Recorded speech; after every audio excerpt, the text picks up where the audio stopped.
धतूरा मन को भाई बसहा भेल की जिनकी सवारी रहे कुटिया में धूनी रमाए गोरा संग गणेश भी रहते विघ्न विनाशक जो कहलाए कथा सुनाऊं वैद्यनाथ की सुनो रे भक्तों ध्यान लगाए कथा सुनाऊं वैद्यनाथ की।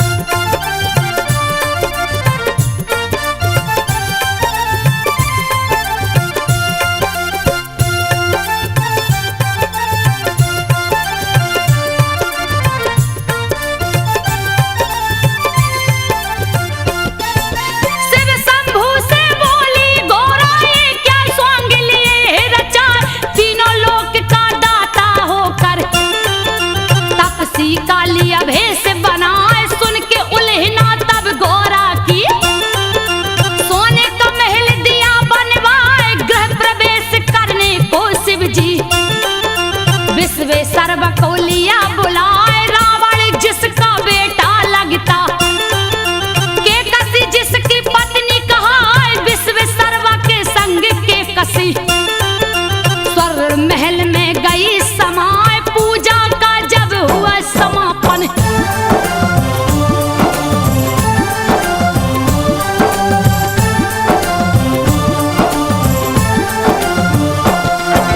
पूजा का जब हुआ समापन शिव शंभू बोले हरिशाय प्रसन्न हुआ हूँ तुमसे ब्राह्मण मांगो दक्षिणा जो मन आए यही मेरा सौभाग्य है बाबा मुझसे पूजा लिया करवाए आशीर्वाद ही बस काफी है जिससे जीवन सफल हो जाए फिर भी नहीं माने कैलाशी बोले कुछ तो ले भाई पूजा अधूरी रह जाती है बिन दक्षिणा के जो ब्राह्मण जाए के कसी को तब लालच आ गई।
कर नहीं सकता।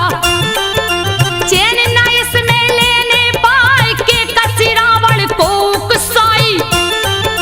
शिव को लाओ लंका उठाए, पार्वती ने श्राप दिया है। बचने का नहीं दूजा उपाय, जा बेटा कैलाशी को लाओ।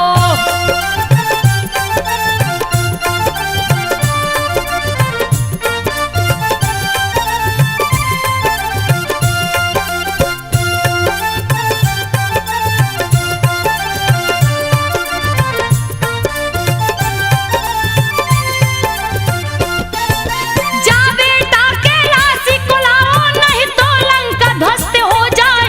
नहीं ऐसा जो करोगे बेटा, कोई भी कुल में बच ना पाए। सच कहती हूँ तुमसे बेटा, के कसी रावण को समझाए। तुमको शिव है बहुत मानते, शिव को दो प्रसन्न कराए। किसी तरह से जाकर लाओ, बैठी हूँ मैं आस लगाए। चूक हो गई मुझसे भारी, तेरे पिता को दी उपसाय। विश्वेश्वरवा के बेटा रावण,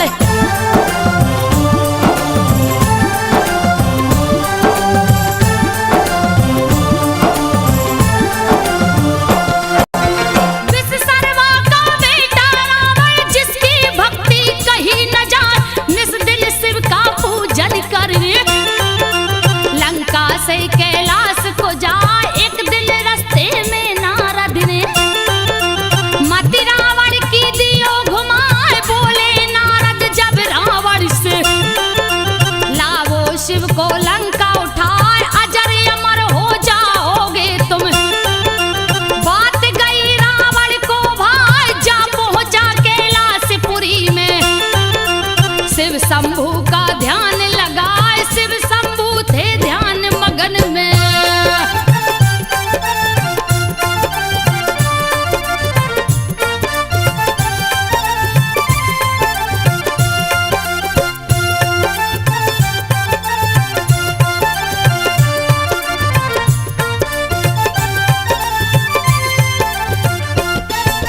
शिव शंभू थे ध्यान मगन में, रावण मन ही मन हर्षाए।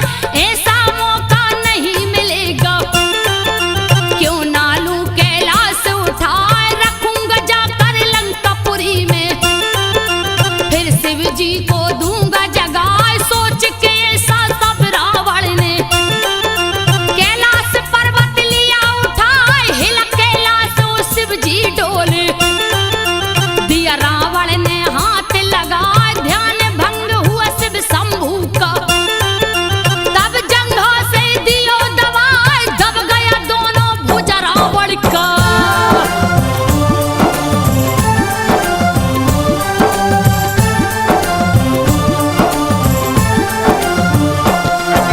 दब गया दोनों भुजा रावण का, दर्द के मारे रहो चिल्लाए।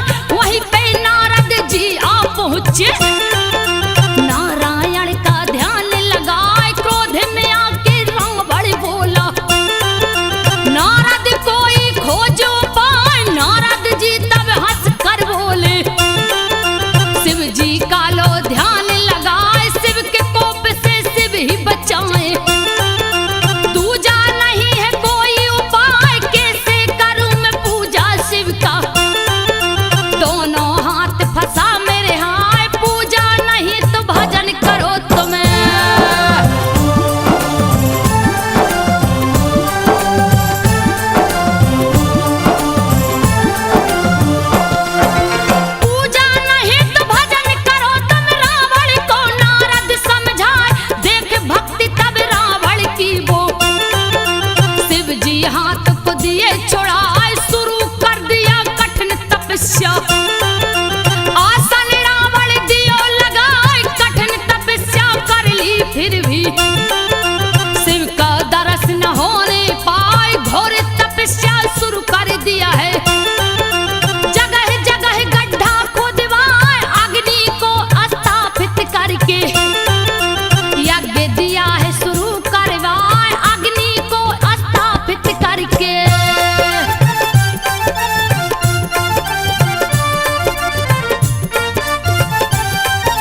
बारिश से तन भीगा जाए, कोशिश लाख किया रावण ने, शिव प्रसन्न ना होने पाए, क्रोधित होकर राजा रावण लिया खड़ग तब हाथ उठाए, एक एक करके शीश काट कर अग्निकुंड में भेंट चढ़ाए, नौ शीश जब काट दियो तो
भुजा से, फिर भी लिंग ना हिलने पाए। क्रोधित होकर तब रावण ने अंगूठा से दिया लिंग दबाए। लंका नहीं ले जा सकता तो दूंगा पातालपुरी पहुंचाए। तब करने आसन पर बैठा, नहीं था कोई दूजा उपाय। दर्शन देकर शिव शंकर ने रावण को दिया शर्त बताए, जहां भी धरती पर रखोगे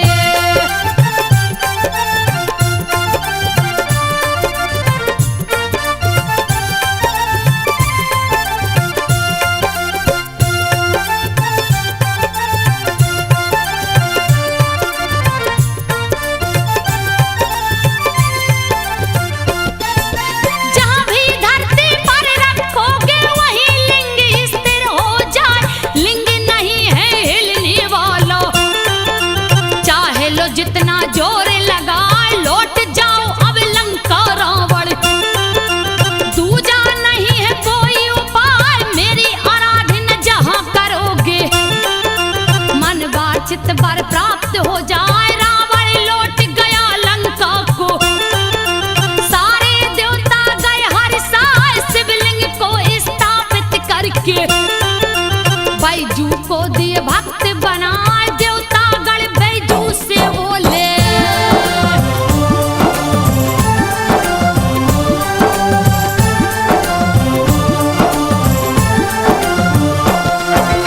देवता गण बैजू से बोले, जो गंगा जल शिव को चढ़ाए अन्न धन सब दुगना हो जावे। तेरी गैया दुगनी हो जाए, निस दिन बैजू पूजा करता। शिव शंभू का ध्यान लगाए, एक दिन बिन पूजा किए ही बैठ गया भोजन पर आए। ध्यान पड़ी जब शिव शंभू की, दौड़ा दौड़ा बैजू जाए। जैसे ही पूजा पर बैठा है शिव शंभू बोले हर्षाए, हुआ प्रसन्न मैं तुमसे बैजू।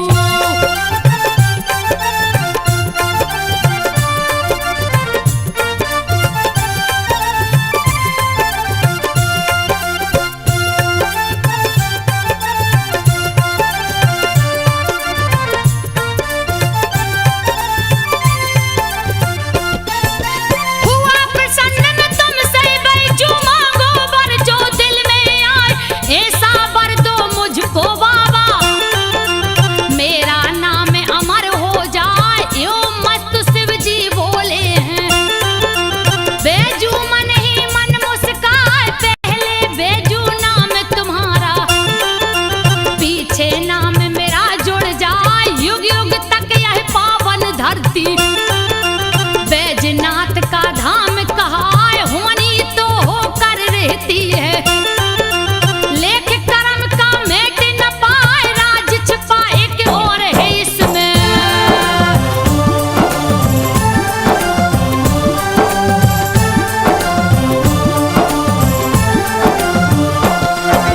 राज छुपा एक और है इसमें। सुनो रे भक्तों ध्यान लगाए, शिव जी के ससुर दक्ष है प्रजापति। यज्ञ दिया है शुरू करवाए, नर किन्नर गंधर्व देवता सबको न्योता दिया पठाए। नहीं निमंत्रण शिव को भेजा, ए अपमान सहा नहीं जाए। शिव शंभू से सती ने बोला, चलिए यज्ञ को देखा जाए। बिना निमंत्रण में नहीं जाऊं। शिव शंभू बोले समझाए, मगर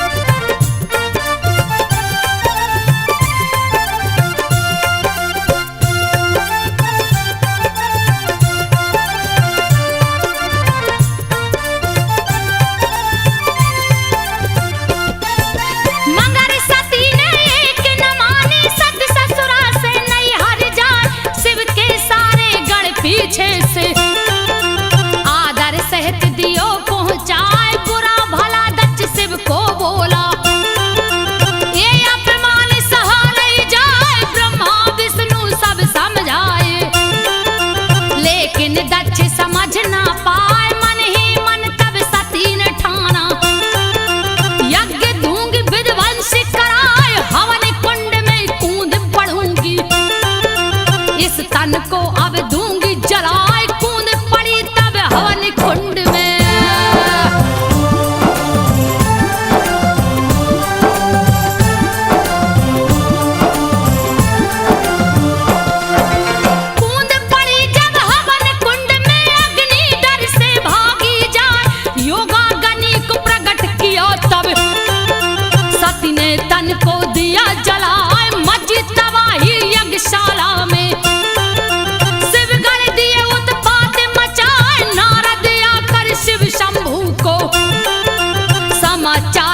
दियो सुनाए वीरभद्र और महाकाली को, दियो जटा से प्रकट कराए वीरभद्र और महाकाली को।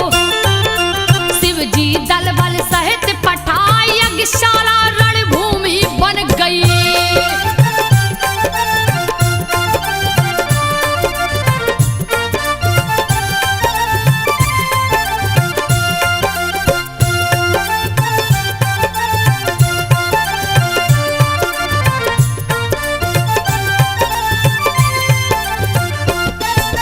यज्ञशाला रणभूमि बन गई, जिसकी वर्णन कहीं न जाए।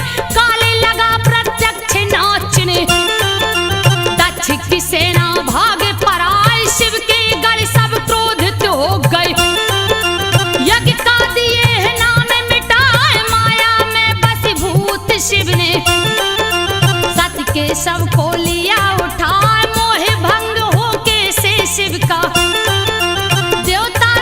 समझ ना पाए, विष्णु ने तब चक्र सुदर्शन सत्य के शव पर दिया चलाए। विष्णु ने तब चक्र सुदर्शन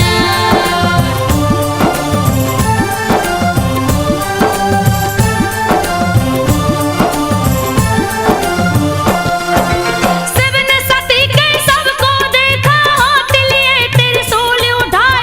रुद्र रूप देख शिव शंभू का, मन ही मन सब देव घबराए। करने लगे जब तांडव शिव जी, पल में लागे प्रलय हो जाए। कप गई धरती कप गए अंबर, सबकी बुद्धि गई हेराए। हाहाकार मचा तीन लोक में, कब क्या होगा कहा न जाए। क्षीर सागर सब देवगढ़ पहुंचे, विष्णु थे जहां ध्यान लगाए। मोह भंग कीजे शिव शंभू का,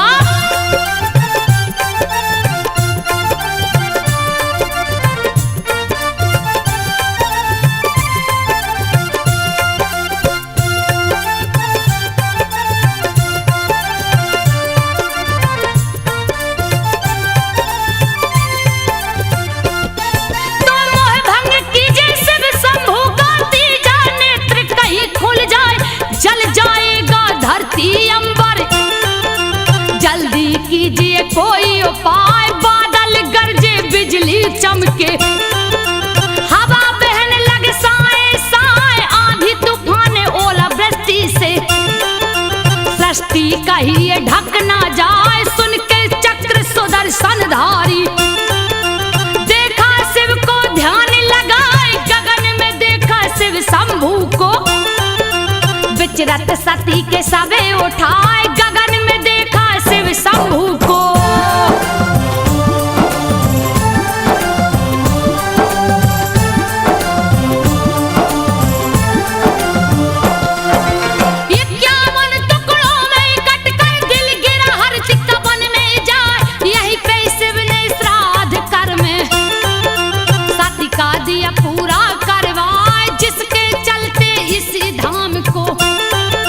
चिंता भूमि भी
सुन लो ध्यान लगाए, आज गेवी गंगा जल लेकर पहुंच गए सुइया पर आए। सुइया पहाड़ पर एक थगा दहा, प्यास के मारे रहा चिल्लाए। आज गेवी ने मन में सोचा, दूं मैं इसका जान बचा ली कांवर से गंगा जल को। उसके मुंह से दिया लगाए, भक्तों से अपनी लेत परीक्षा।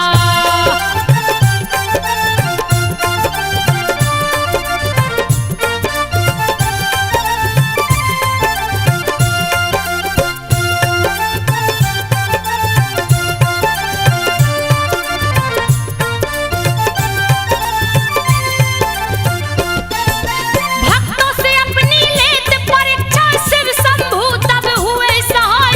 आज गेवी से बोले शिव जी, तेरी भक्ति कहीं न जाए, तेरी तपस्या हो गई पूरी। वर मांगो जो मन में आए, मैं क्या मांगू हे शिव शंभू। धन्य भाग जो दरस दिखाए, दिए वर है फिर आज गेवी को। तू आज गेवी नाथ कहाँ, अपरंपार है शिव की महिमा।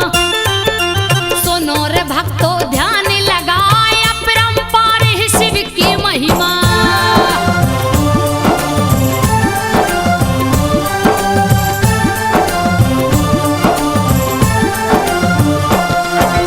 त्रेता युग के सावन माह में राम जी सुल्तानगंज को आए। सीता सहित चारों भाई ने कांवर में जल लिया उठाए। सुल्तानगंज से देवघर आकर शिव शंभू को दिए नहलाए। लंका से लंकेश भी निकला, हरिद्वार से जल भर लाए। सावन माह में देवघर आकर शिव जी को जल दिया चढ़ाए। समुद्र मंथन सावन माह से, सुनो हुआ था ध्यान लगाए। समुद्र मंथन सावन माह से।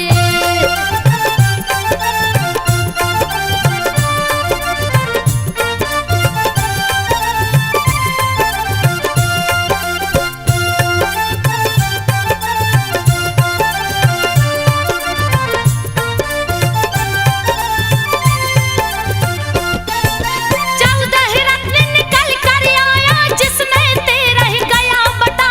14 में मैं विष निकला था, जिसे देख सब गए थर्राए। तब शिव जी ने विष को उठाकर अपने मुंह से लिया लगाए। सावन में विष पान किए शिव, जिसकी गर्मी सही न जाए, उनकी गर्मी शांत करन को। सावन में जल सभी चढ़ाए, शुरू हुई कांवर की परंपरा। जिसको सारा जग अपना, जो भी चढ़ाता जल है शिव को।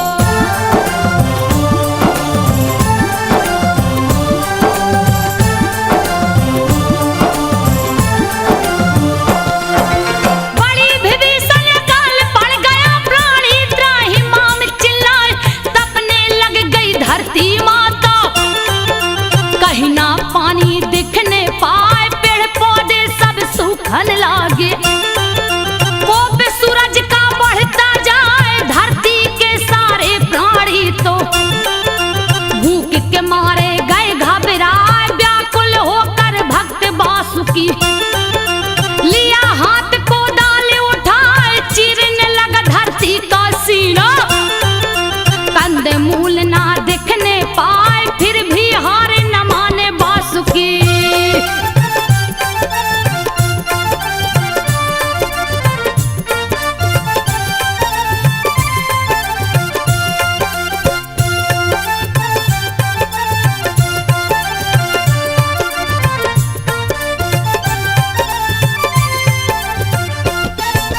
फिर भी हार न माने वासुकी, धरती का सीना चिरता जाए। खून से लटपट हुआ कुदाली, शिवलिंग से गए हैं टकरा। एक टकरा निहार वासुकी, खून को देख गया घबरा।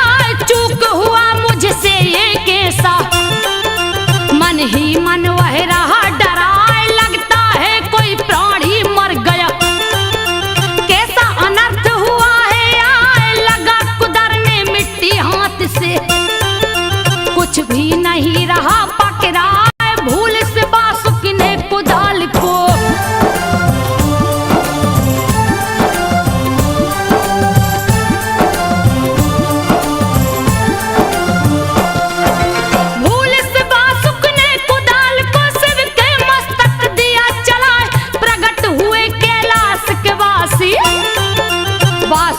कुछ भी समझ न पाए, मस्तक फटा पड़ा था शिव का।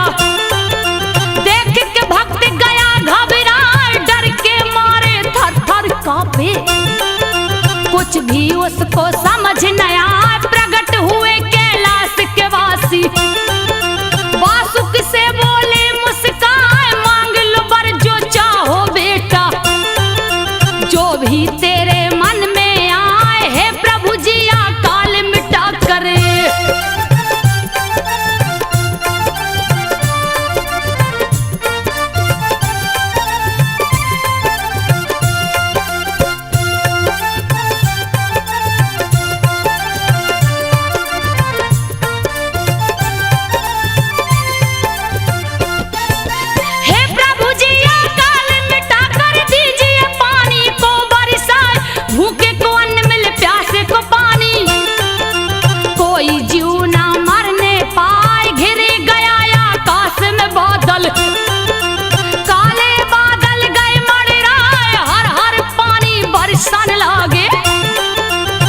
जंतु सब गए हर साय, शिव शंभु वासुकी से बोले, यहाँ 2 मंदिर मुख्य बनाए, नित प्रति मेरी पूजा करना। तेरा नाम अमर हो जाए, वासुकी के नाम पर ही।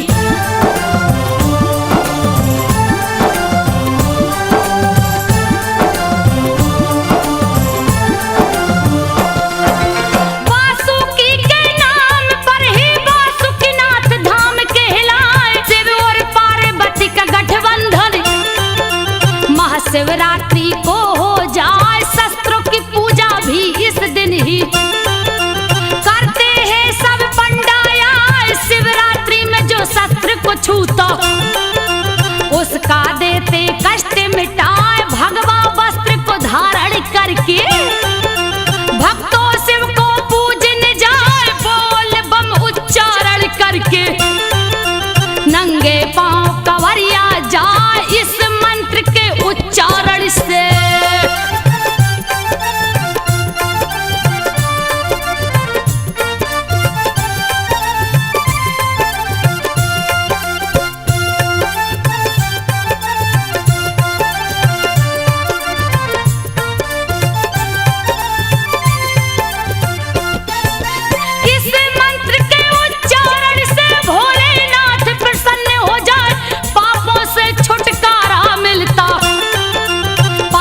भी शिव धाम को जाए, जो भी ज्योतिर्लिंग को छूता, देते उसकी बिगड़ी बनाए, पुत्रहीन को लड़का होता। निर्धन भी धनवान हो जाए, रोगी प्राणी स्वस्थ हो जाता। देते शिव जी रोग मिटाए, धन हो जाता है वह प्राणी।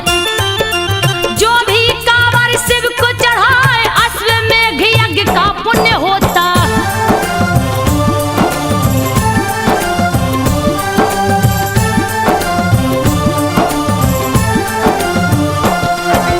अश्वमेघ यज्ञ पुण्य होता, बोल बम जो कहता जाए, शिव के संग ब्रह्मा विष्णु भी बोल बम से खुश हो जाए। ओम नमः शिवाय भी शिव का पंचाक्षरी मंत्र कहलाए, अश्वनी कुमार बीमार पड़ गए, सारे देवता गए घबराए, लाखों वेदा देख के हारे, फिर भी स्वस्थ न होने पाए, वेद खुद ही रोगी हो गया। कोई दवा समझ ना पाए, व्याकुल हो गई भार्या उसकी।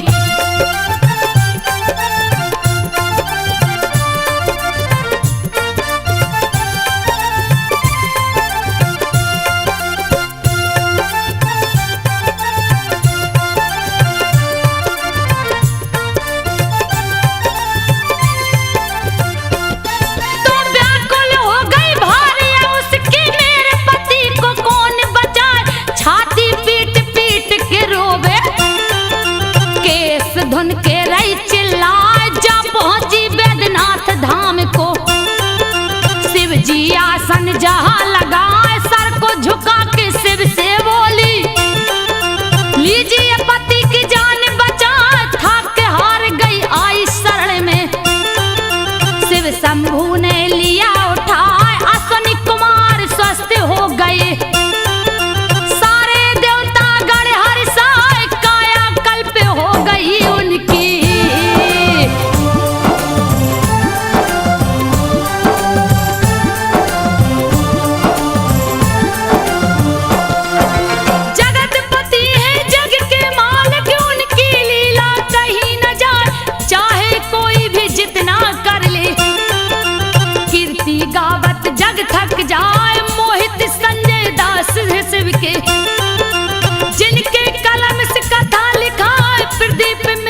शिव के पुजारी।